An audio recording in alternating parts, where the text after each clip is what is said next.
Hello and welcome back to my craft room.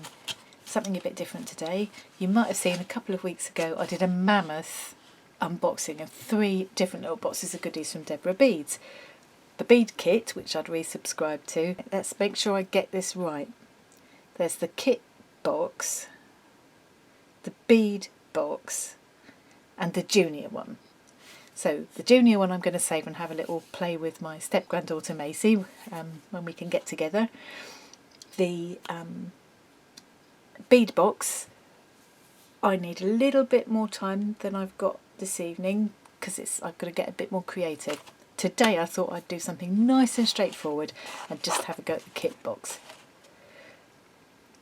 I'm just going to hold this up to the camera so you can see the details of Deborah Beads. I'm not being sponsored to do this or anything. I just love them. I just think they're amazing. Such good value for money. So much fun. And they just make it really easy, even for a klutz like me, to make something really pretty that you can wear yourself or give to a friend. So I'll put a link in the description as well.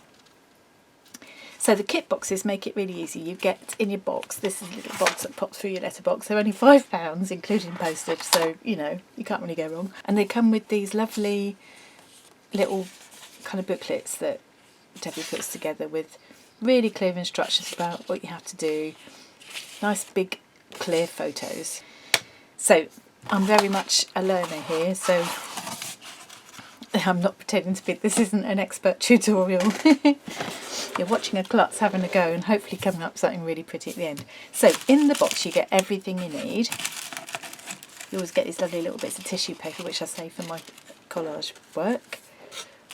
So this is what I've got. Now I've checked I've got everything in here because I did open all 3 boxes at once. I was a bit afraid I'd mix some of them up. So I've got my, this is actually made of acrylic, but it's like a marble effect drop.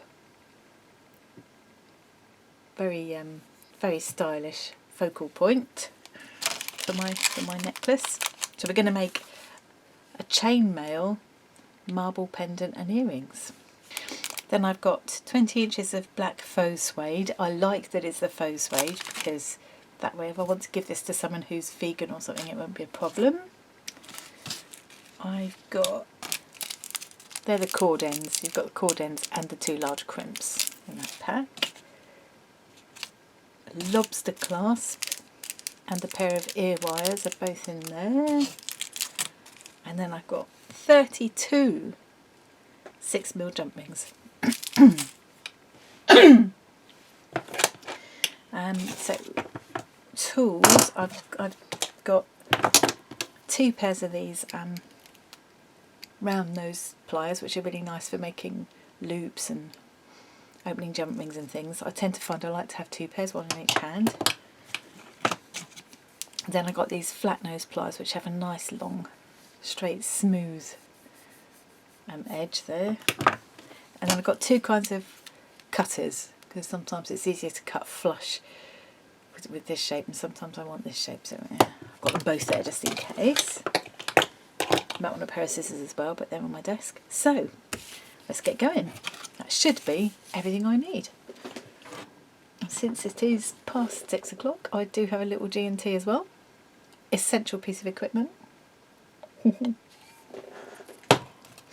Oh, and one other thing, off camera, is my handy dandy, very attractive magnifying visor. It's actually got a light as well. I don't need a light because I've got lots of lights on because of this, you know, for the camera, but the magnifying part is really handy, and they've got these like different lenses you can slot in, but this is the one I tend to use most of the time.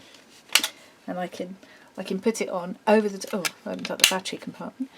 I can put it on over the top of my normal glasses and then just flap it up and down for, because if it's down I can't read what it says on here, but if it's up I can't see what I'm doing to close the jump ring. So I know I've got everything I need. Let's have a look at the first page.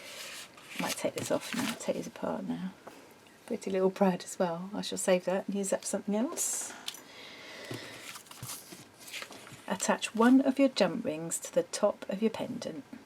To open a jump ring you'll need 2 pairs of pliers, 2 flat nose pliers, or you can do it with round nose pliers. So it's so helpful. I shall use the round nose pliers because that's what I get on with.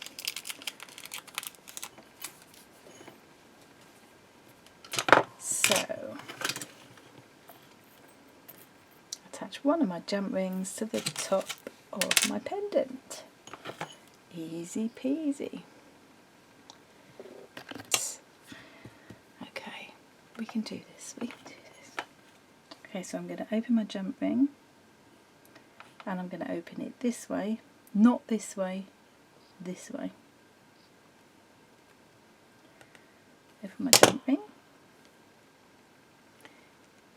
pop it through the top of my pendant.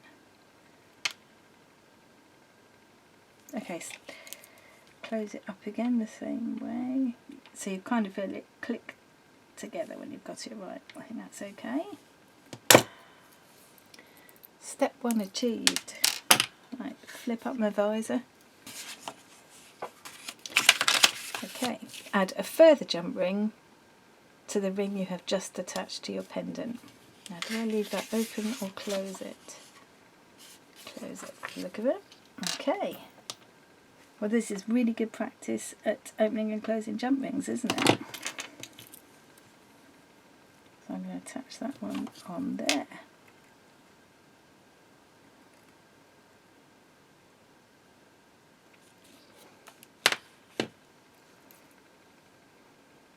Go. Step 3. Add a further 4 jump rings to the last jump ring you've attached. Split these 4 rings into 2 pairs. There'll be 2 jump rings on each side of your pendant.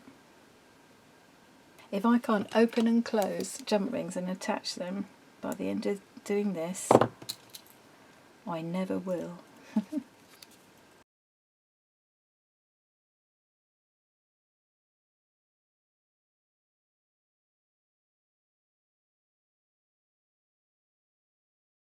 And that's number 4. So now I've got, that's focusing very well.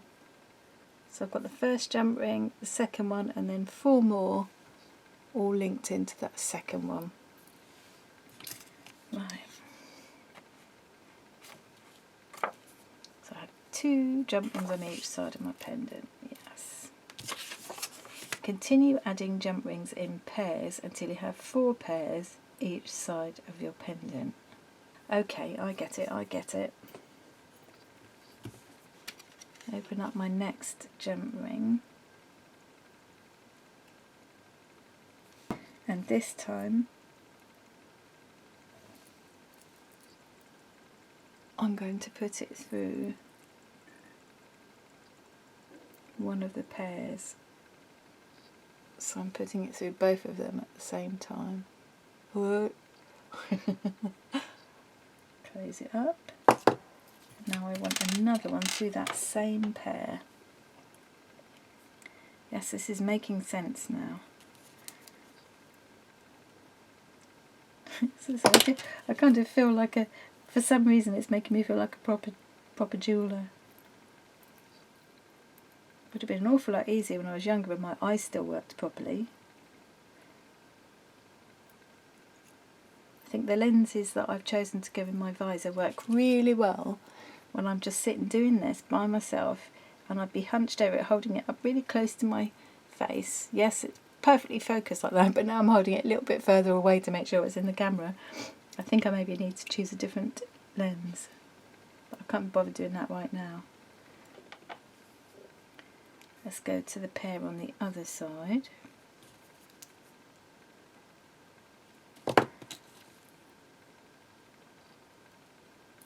I never thought of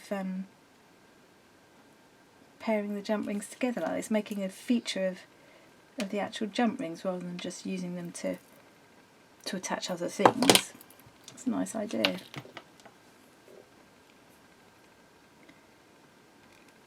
And that is one of the things about getting kits like this, is that it does make you try things you wouldn't have thought of or been brave enough to have a go at. How well you can see that, but yeah.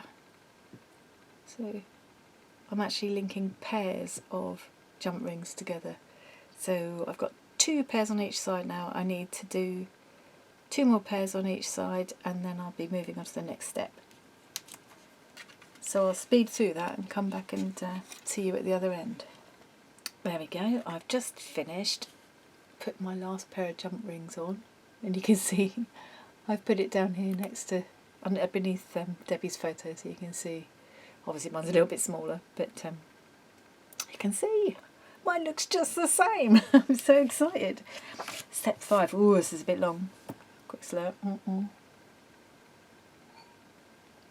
Don't panic, don't panic. You can do this. One step at a time. Cut each end of your suede to a sharp point. Thread on a large crimp. The end of the suede is then threaded through the last 2 added jump rings. Fold the suede back through the crimp.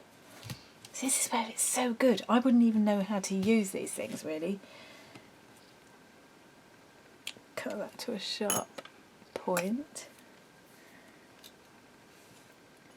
So these are my large crimps. My pointy end of suede. Thread that through the line. See why you need the pointy end. Okay. So that's come through. Then thread it through the last 2 jump rings. Okay, so I've got them like that. Then fold the suede back through the crimp. Oh my goodness, how is that going to work? Oh, can I do this? It's going to be, I might have to make even more of a point. Really pointy. I've got it like that now. Okay. Come on, you can do this.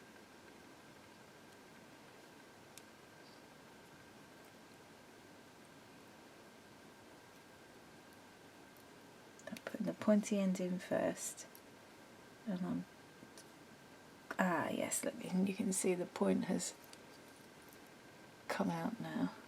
So if I keep hold of that and slide this up. Right.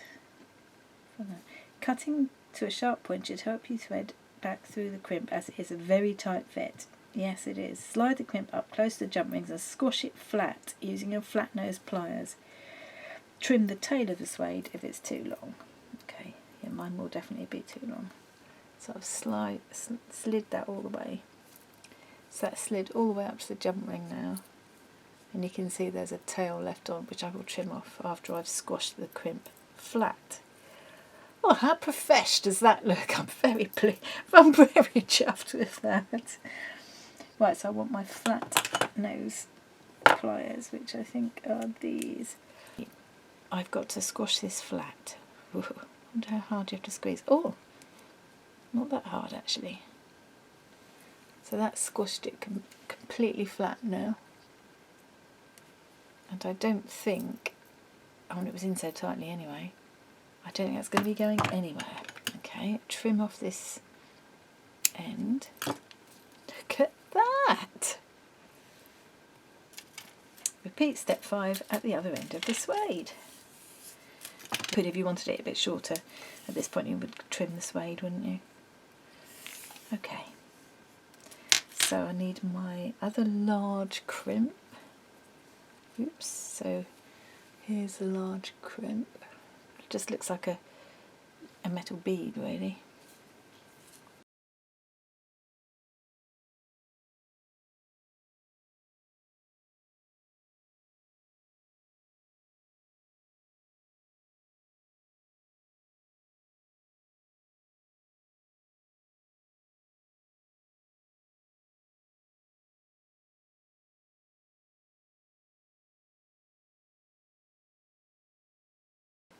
By complete accident, I've managed to get the trimmed off part on the same side on both ends. Oh, look! Well chuffed. Right, what's next? I mean, that's it. That's the pendant, isn't it? So I guess the next step is going to be the earrings. I'm going to make the earrings this time. I don't always make the earrings because I don't wear them myself. But I've got in mind that I might like to give this as a gift. So I'm going to make the earrings. Oh right, no, I haven't finished. Find the centre of your attached piece of suede and cut in half. I found the centre by just folding it like that, cut in half. Oh, I don't want to. Place each end of the suede into a cord end using flat nose pliers. Fold each side of the cord end over the suede and flatten to secure. This, in case you haven't seen one before, is a cord end. So it's sort of like a tube, but it's open. That into it. Oh yes, that goes in quite easily.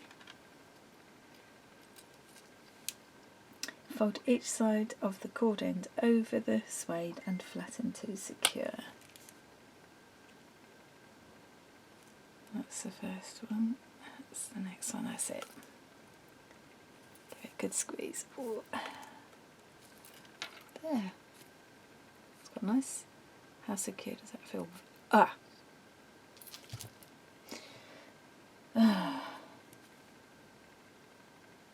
Well, I think I cocked that up. I might have some spare cord ends. I don't think I squeezed that hard enough, and I wonder if I would just put a bit of glue as well to be on the safe side. I'm going to see if I can open this up again. I'm going to go off camera and see if I can open this up again.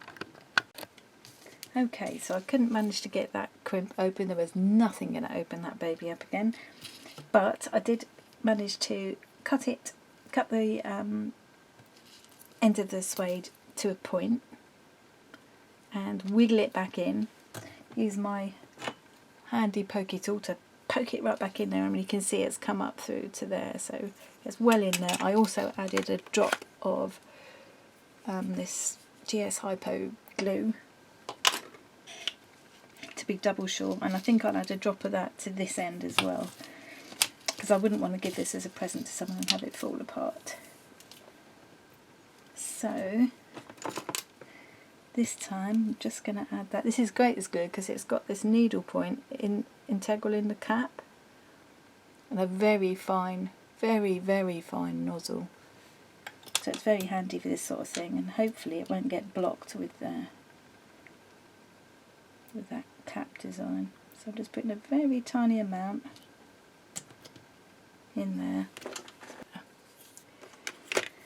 So now all I need to do is pop my suede in here. That fits in there nicely. That's better. Pop that in there. There's that little bit of glue which will help to keep it in there nice and tough, nice and secure. And now I'm going to close up my sides of my crimp. Quite is, if you have to squeeze quite hard, but that's a good thing, isn't it? There we go. Yeah, that's fine this time. I've done it properly. Well, I've learned something there. I shall know how to do that properly next time. That's a really nice professional result, that. Okay, so now I've got to add a jump ring to each end and then my clasp, and then just a jump ring at the other end. So expert with jump rings now, eh?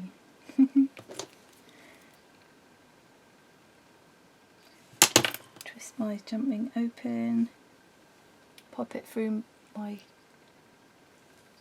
cord end. So before I close it up, I'm going to add on my lobster clasp. I love that they're called lobster clasps because they look like lobster claws, don't they? That's my end, and then just a jump ring on the other end to fasten them together. Open my clasp. There. Oh.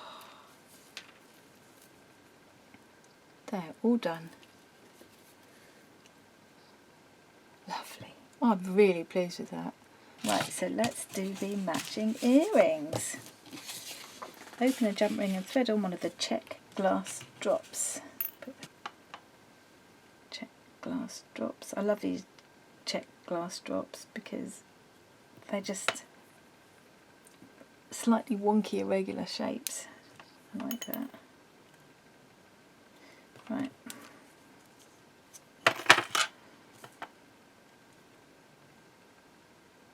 Close that up. Close your jumping. Add 2 more jump rings and a further single jump ring. Hang on. Oh, I'm confused. I'm going to have to look at the next step. 1 minute. Oh, okay. Right. Yes. So you can see where we're going here.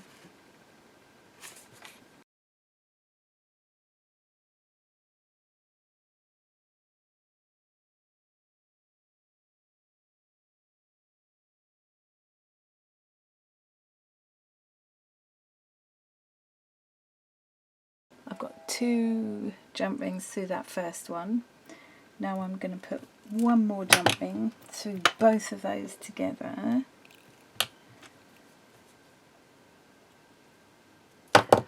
And one of the other things I love about these kits is that you can use this design again. I can just copy this design with other beads and things I've already got in my stash, or things that come in the bead box, which I've got a feeling I might subscribe to as well. I couldn't choose in the because I looked at all the different. I thought the junior one was absolutely fabulous. I'd already resubscribed to the kit box, this is the kit box. And then when I saw what was in the bead box, I thought, oh, should I got that instead? And then I thought, well, I could just have both.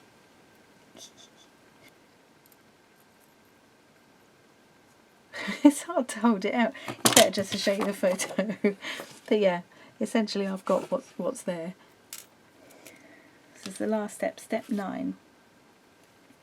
Open the loop on my ear wire. Do this by twisting your pliers to open the loop sideways. Don't open the loop by bending upwards. You'll snap the loop. Now, what does she mean by upwards? Sideways. I think I've got to twist it that way. The same as you do with the jump rings, really. That's what I'm thinking she means. So rather than open it out up like that, I'm twisting it this way. Oh, I hope that's right, because if I've got spares. Well, it hasn't snapped it, so.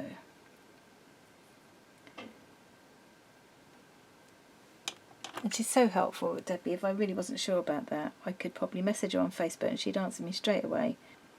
Oh, look, how pretty is that? Isn't that lovely? I just got out the habit of wearing earrings. But if I was an earring wearer, I'd really like those.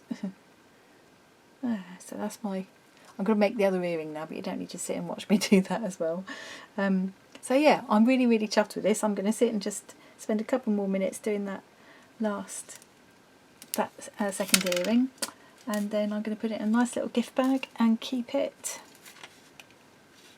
somewhere safe, ready to give as a lovely gift. So I will be back in a couple of days to have a play with the bead box, a little peek at the goodies in the bead box. So it's all